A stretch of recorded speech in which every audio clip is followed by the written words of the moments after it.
जय श्री कृष्णा। प्रिय दर्शकों, भाई और बहनों, अस्ट्रो चर्चा में आपका स्वागत है। मेरा आपको सादर नमस्कार।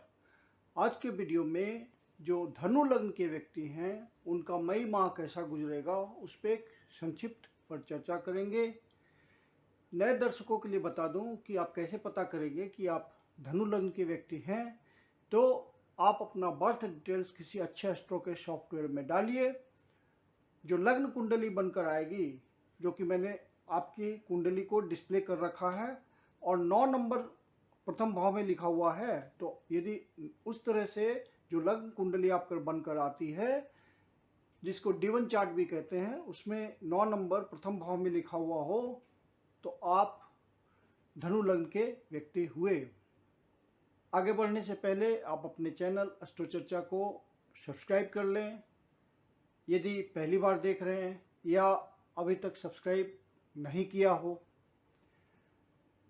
जो उल्लेखनीय बात है कि गुरु महाराज आपके लग्नेश हैं और चतुर्थ भाव पे मई माह में गोचर कर रहे हैं।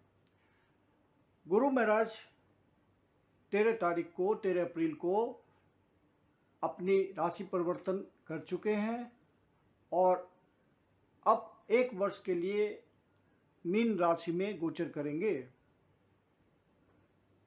और आपके लग्नेश गुरु महाराज का गोचर आपके लिए अब शुभ रहेगा 1 साल के लिए, क्योंकि गुरु महाराज आप चौथे भाव पे गोचर कर रहे हैं और चौथे भाव पे बहुत ही शुभ ग्रह का गोचर करना गुरु महाराज अपनी ब्लेसिंग देते हैं। और चौथे भाव अर्थात आपके सुख भाव में मानसिक सुख, आपकी अपनी न्यूक्लियर फैमिली, इन सब बातों को इंडिकेट करता है। तो गुरु महाराज आपके 19 विषयों के भाव पे गोचर कर रहे हैं, तो आपको बहुत ही मेंटल पीस बढ़ेगा। आपके विभिन्न प्रकारों से आपको मानसिक शांति मिलेगी। जनरल हैप्पीनेस, सुख शांति, अच्छा स्वास्थ्य, इन सब बातों में इजाफा होगा। मैं जैसा कि अपने हर वीडियो में कहता हूं कि जब कोई ग्रह राशि परिवर्तन करता है तो अपना विशेष रिजल्ट देने के लिए इच्छुक होता है और आपके ओरिजिनल नेटल चार्ट में कोई विशेष महादशा, अंतर्दशा, प्रत्यंतरदशा किसी विशेष घटना को इंडिकेट कर रही होती है और गोचर उसको टैली कर देता है, तो आपको रिजल्ट का अनुभव हो जाता है, अर्थात रिजल्ट मिल जाता है। मई माह में जो महत्वपूर्ण गोचरीय परिवर्तन है वो मैंने बताया हुआ है, डिस्प्ले किया हुआ है कि 15 मई को सूर्य वृषभ राशि में प्रवेश करेंगे, फिर 17 मई को मंगल मीन राशि में प्रवेश करेंगे, 10 मई को बुध वक्री अवस्था में वृषभ राशि में प्रवेश करेंगे और 23 मई को शुक्र मेष राशि में प्रवेश करेंगे।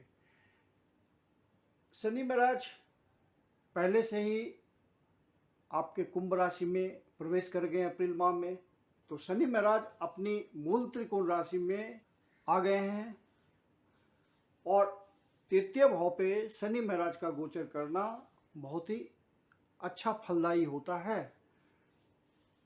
आपके द्वितीय भाव के स्वामी हैं शनि महाराज और तृतीय भाव के स्वामी हैं, तो आप जो प्रयास करेंगे भाग्य के थ्रू आपको उसमें सफलता मिलेगी, क्योंकि शनि महाराज की सीधी दृष्टि 7वीं दृष्टि भाग्य भाव पे है, वो उनकी इच्छा है। तो भाग्य के थ्रू आपके प्रयासों से आपको विशेष सफलता मिलेगी। हाँ, प्रयास जरूर करना पड़ेगा और प्रयास जो आप करेंगे वो फ्रूटफुल होगा, क्योंकि शनि महाराज कड़ी मेहनत का बढ़िया फल देते हैं और तृतीय भाव पे गोचर कर रहे हैं, तो बढ़िया फल आना है। मंगल महाराज भी तृतीय भाव पे गोचर कर रहे हैं। 17 मई को फिर राशि परिवर्तन करेंगे, तो 17 मई तक मंगल महाराज का तृतीय भाव पे गोचर करना शुभ है आपके लिए, क्योंकि मंगल महाराज एक क्रूर ग्रह है और क्रूर ग्रह का तृतीय भाव पे गोचर करना बहुत ही अच्छा फलदायी होता है।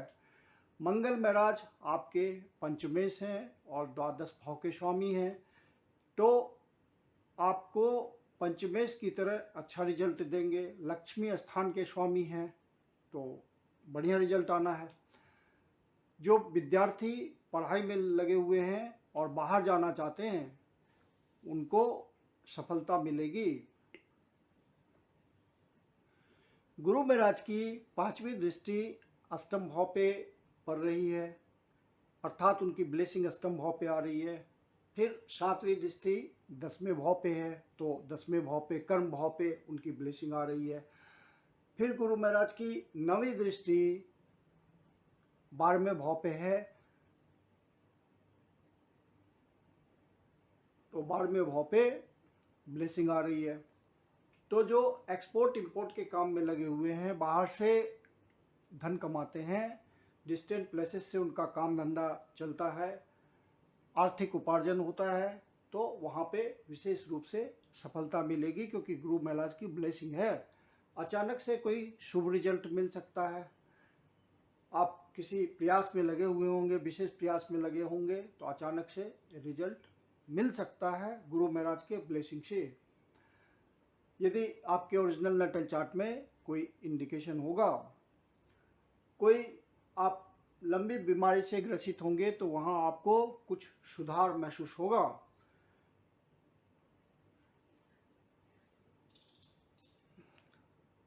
इन्वेस्टमेंट के हिसाब से यदि आप प्रॉपर्टी में इन्वेस्टमेंट करते हैं या रियल सेक्टर के धंधे से जुड़े हुए हैं, आपका काम धंधा रियल सेक्टर से जुड़ा हुआ है, तो ये मई माह आपके लिए बढ़िया है और आपको कोई फ़ायदा भी मिल सकता है मई माह में।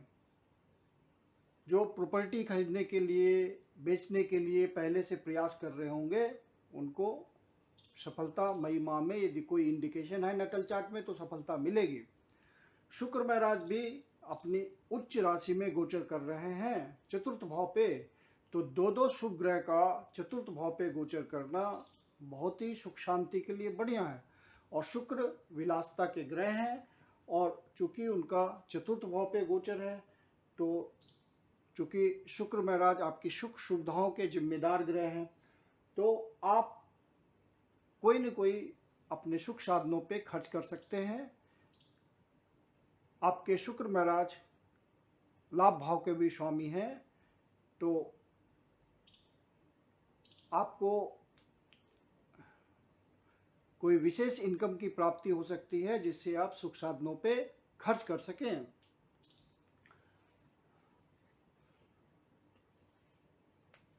और गुरु महाराज चूंकि अपनी मीन राशि में गोचर कर रहे हैं, तो यहाँ पे हंस नामक पंच महापुरुष योग ट्रांजिट में बन रहा है आपकी कुंडली में। शुक्र महाराज अपनी उच्च राशि पे गोचर कर रहे हैं, केंद्र भाव पे, चतुर्थ भाव पे, तो यहाँ पे मालव्य योग बना रहे हैं, ये भी पंच महापुरुष योग है। तो दो पंच महापुरुष योग गोचर में आपकी कुंडली पे बन रहा है। हालांकि यदि कुंडली में एक से ज़्यादा पंच महापुरुष योग बनते हैं, तो उनमें जो प्रबल होता है ज़्यादा, उसी का फल व्यक्ति को मिलता है।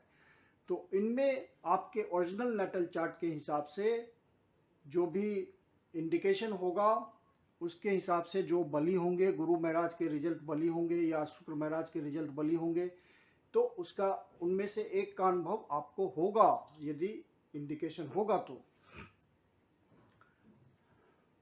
शुक्र महाराज आपको कोई वाहन खरीदने का चांस दे सकते हैं, अचानक से इनकम करा के, पैसे की व्यवस्था करा करके कोई लग्जरी कार, महंगी कार, या अपनी सुविधा के अनुसार अपने बजट के हिसाब से कोई कार की व्यवस्था कर सकते हैं, कोई परचेज आप कर सकते हैं।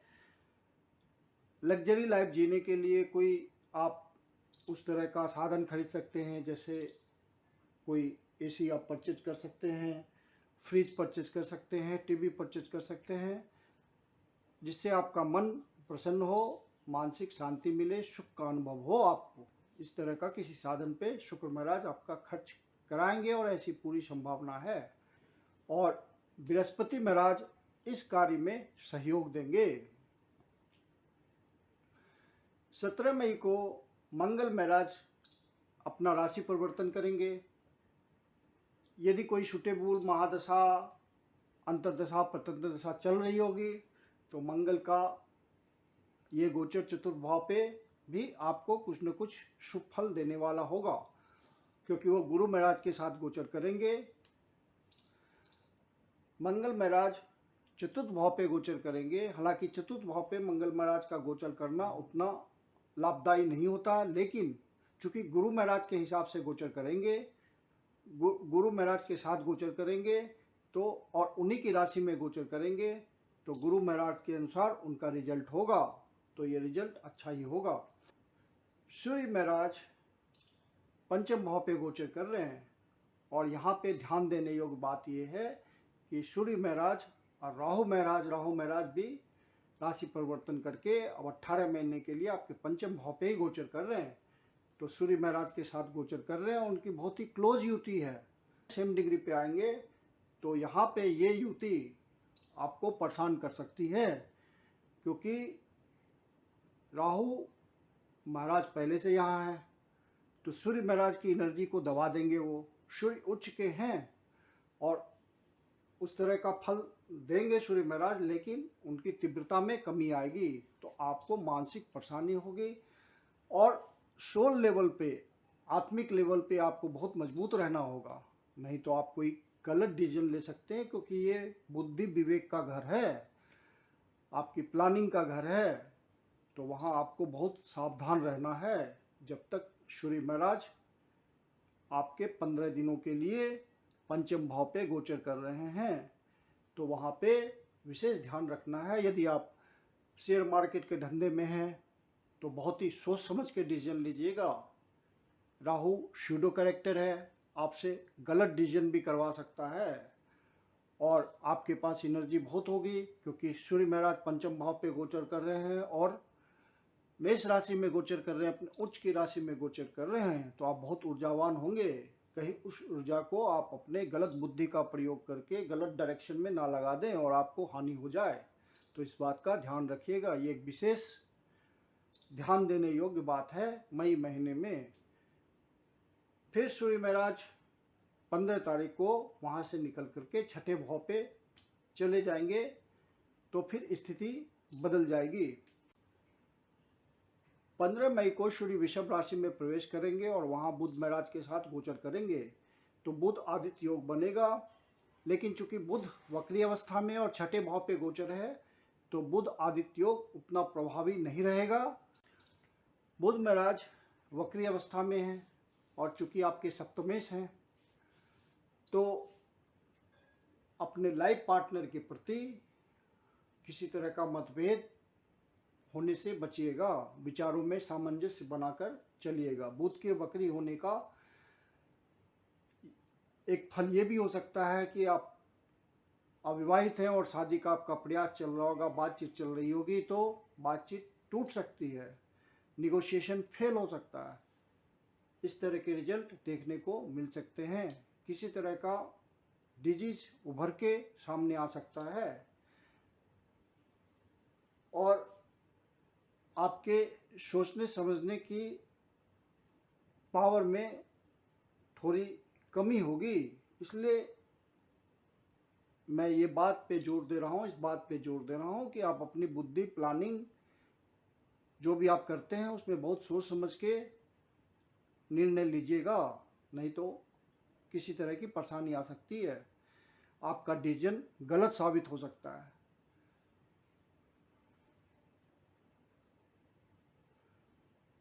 और चूंकि बुध महाराज छठे भाव पे गोचर कर रहे हैं, तो कर्म स्थान में भी आपको ज़्यादा प्रयास करना पड़ेगा। तो ये अच्छा ही होगा, क्योंकि जितना ज़्यादा आप मेहनत करेंगे, जितना ज़्यादा प्रयास करेंगे, संघर्ष करेंगे, उतनी ही कर्म क्षेत्र में आपको सफलता मिलेगी, और वो आपके लिए बेहतर ही साबित होगा, क्योंकि गुरु महाराज की ब्लेसिंग है कर्म भाव पे। तो आपके जो भी प्रयास होंगे सार्थक, वो टर्न अप हो जाएंगे राइट डायरेक्शन में। यदि आप बिजनेसमैन हैं तो वहाँ भी आप ध्यान रखिएगा, सारे डिसीजन सोच समझ के लीजिएगा।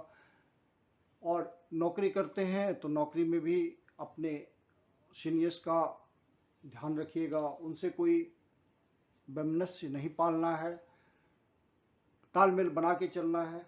फिर बुध महाराज पूरे महीने छठे भाव पे गोचर करेंगे वक्री अवस्था में, तो पूरे महीने इस बात का आपको ध्यान रखना है। और 23 मई को शुक्र महाराज फिर मेष राशि में प्रवेश करेंगे, तो वो भी अच्छी स्थिति होगी, क्योंकि शुक्र महाराज लाभ भाव को देख रहे होंगे, अपनी राशि को देख रहे होंगे, तो पूरी शक्ति पावर उनकी लगेगी, उनकी इच्छा होगी आपको लाभ देने की। तो रेगुलर इनकम आपका बढ़ेगा, सुख सुविधा बढ़ेगी आपकी, आप डिसीजन सही से लेंगे। जो लवर्स हैं उनको मई माह में पूरा ध्यान रखना है कि किसी तरह का कन्फ्लिक्ट ना आए रिलेशन में। कन्फ्लिक्ट आई, क्योंकि बुद्धि को बहुत संयमित रखना है, तो कन्फ्लिक्ट आने से फिर मामला बिगड़ सकता है, तनाव आ सकता है, बहुत ज़्यादा रिलेशन टूटने की संभावना हो सकती है, तो वहाँ बहुत ही ध्यान रखना है। सिर्फ मई माह में फाइनली जो 2 पॉजिटिव पॉइंट्स हैं आपके लिए, वो है एक आपका हंस पंच महापुरुष योग का बनना, दूसरा मालव योग का बनना, जो कि एक अन्य पंच महापुरुष योग है। इन दोनों के सहारे आपकी किस्मत मई माह में जरूर चमकेगी। यदि कोई इंडिकेशन होगा नेटल चार्ट में तो इसका फल मिलेगा आपको। 2 बातों का ध्यान रखना है, चूँकि सूर्य की राहु के साथ युति हो रही है, क्लोज कंजंक्शन हो रहा है, लगभग सेम डिग्री पे है, सेम डिग्री पे आएंगे वो, तो बुद्धि विवेक का सही से प्रयोग करना है।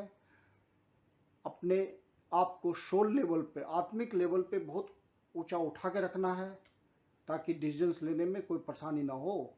बुध महाराज वक्री हो रहे हैं, तो लाइफ पार्टनर से सामंजस्य बना के रखना है, बिजनेस पार्टनर से संबंध बना के रखना है। कोई नया वेंचर स्टार्ट करते हैं तो वह बहुत सोच समझ के डिसीजन लेना है। बाकी कुल महीना आपके लिए बहुत बढ़िया गुजरना है। जो इस माह में अशुभ तारीख है वो है 2 तारीख, 3 तारीख, 8 तारीख, 16 तारीख, 17 तारीख, 24 तारीख, 25 तारीख। तो इन डेट्स का ध्यान रखिएगा। कोई नया शुभ कार्य प्रारंभ इन डेट्स को ना कीजिए तो बढ़िया रहेगा। ये डेट्स आपके लिए निगेटिव हो सकते हैं। मैं कुंदन शर्मा आप लोग का हार्दिक स्वागत करता हूं। यदि आपके जीवन की कोई पर्सनल समस्या जिसका समाधान आप हमसे चाहते हैं तो पर्सनल कंसल्टेशन ले सकते हैं। मेरी अपनी कंसल्टेशन शुल्क होती है। वीडियो के अंत में मेरा व्हाट्सएप नंबर दिया हुआ है, आप कंसल्टेशन के लिए बुकिंग कर सकते हैं उस नंबर पे। डिस्क्रिप्शन बॉक्स में भी व्हाट्सएप नंबर मेंशन है। धन्यवाद।